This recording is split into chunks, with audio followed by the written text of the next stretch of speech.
Hello and welcome to my makeshift shop out here in my garage. My name is Greg. I am the Padawan Printer, and thank you so much for watching my premiere debut video. One of many, I hope, where I'm going to be showing you how I print certain things. Most of them will be Star Wars related, just because I'm a Star Wars geek and I love that stuff. But I'll print some other things as well. Matter of fact, you can see I've already got a lot of stuff going on here. Got my good old Mando bucket. I've got a mostly completed armor set, but we'll cover that at a different time. Got a Death Watch blaster here. Still needs a little work on it.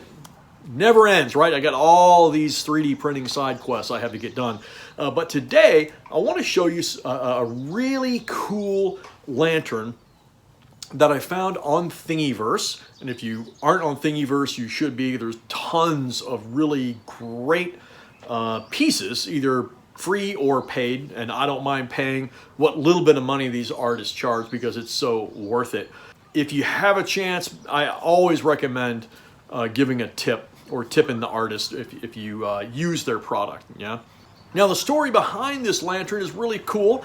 The artist was at Disneyland at Galaxy's Edge. He was waiting in line for a ride and he saw this thing and he started taking pictures of it as he walked around in the rat maze line. And he was able to take those pictures and make a 3D rendering and then make a STL file. Incredible. Maybe one day I'll get to that point where I can just take pictures and make a file out of it. It seems like a galaxy far, far away for me. But let me show you the pieces that I print. And in other videos, I'll show you how they all connect. Okay, so let's take a look at what we got here. In total, there are 8 pieces. And this took a little while to print. We'll just start from the bottom up. This is the base. I think this probably took the longest to print. The base, I don't know, 17 hours, I think. Yeah, it was a doozy. I did have some issues with this one. You can see there's pegs on each of these corners here, indicating that something is going to, fit down in this thing. Something really cool about this is that it does have a little slot right here for a cord. So the idea is to actually put a lamp in here and have it light up. Now, like I said, I did have some issues with this one. You can see that the bottom of this is pretty bad. That is Bondo. And I had to put Bondo on there because 2 times the base of it peeled off. So this was the second print that went with that base. This was the first thing. So the first time I printed it, this just lifted right off the print bed. Okay, and I was within the tolerance for heat bed temperature, so I increased it by 10 degrees C and still had an issue with this one. So if you're going to make this project, just keep an eye on this very first base layer. Okay, so kind of boo for that one. The other piece I thought is really cool is this midsection. Okay, and you can tell I ran out of filament right here halfway through. This was another 15, 17 hour print, but it's pretty good.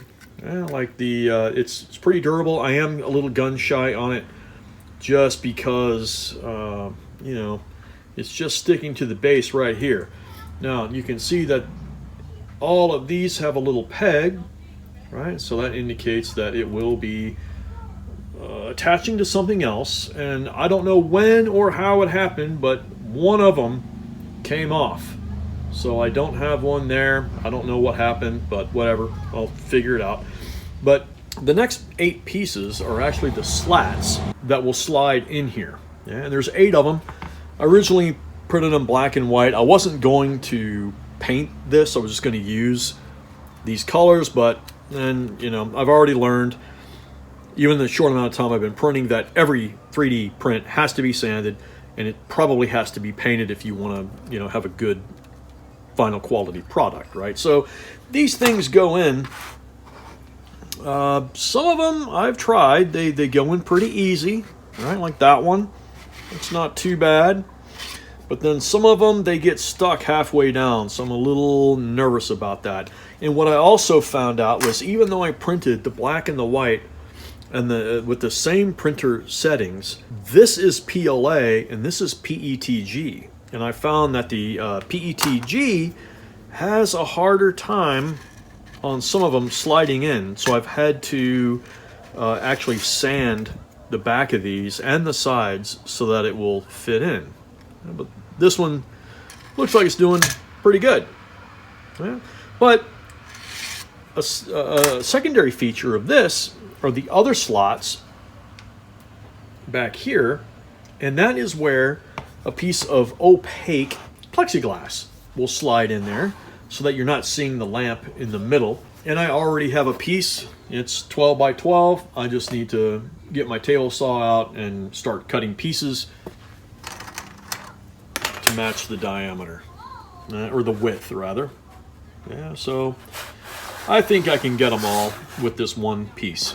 All right, and the next to the last piece is the top. Yeah, it's got a hole right there. You can see it has holes in it, and that will presumably line up on top of this. Now, I have not had great luck connecting 3D printed pieces together. I've printed a lot of different things, and I just can't figure out why they just don't snap into place. I did put this on, but it was really hard. I didn't know if I was going to be able to get it off without tearing something up. So when I finally get to that stage, I'll just be real careful, but I'll show you how I did it. And lastly, the very last piece is this little button that goes on the base. It simulates an on-off button. Yeah. I also had some trouble with the top. All right, so you can tell it was sitting on my printer bed pretty good, and it just kind of fizzled out. Yeah, this is probably about an hour into the print. But other than these 3 fails, it was actually a pretty easy print to do. So I'm really excited about getting this thing put together. I will make another video to show how I do that. I just wanted to show you the pieces that were printed. And everything will need to be sanded for sure. Now, I printed this using Cura 5.5 version on a longer LK5 Pro. And that 3D printer has done really, really good for me so far the last 4 or 5 months. And the surface of this is pretty good. Like, it is not bad at all. You can see the really fine lines. I printed this on dynamic quality, so that's 0.2 millimeters. So not too bad. I mean, I could probably just paint this, but in my experience, once you throw paint on here, you see all the little imperfections. And you can hear that? You can hear those lines. May not be able to see them too well, but I have found that when you start putting paint on it, it really shows up. But we'll see. All right, and that's it for me. Again, thank you so much for watching.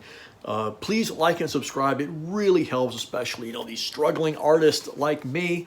And if you have any comments about this build, put them in there. If you have something that you want to see printed, I will be more than happy to chase down that 3D print file and give it a go. I have learned so much about my printer with these big projects, and one I'll cover later on that was just so helpful for me to really dial in those settings. Thanks again. Y'all take care.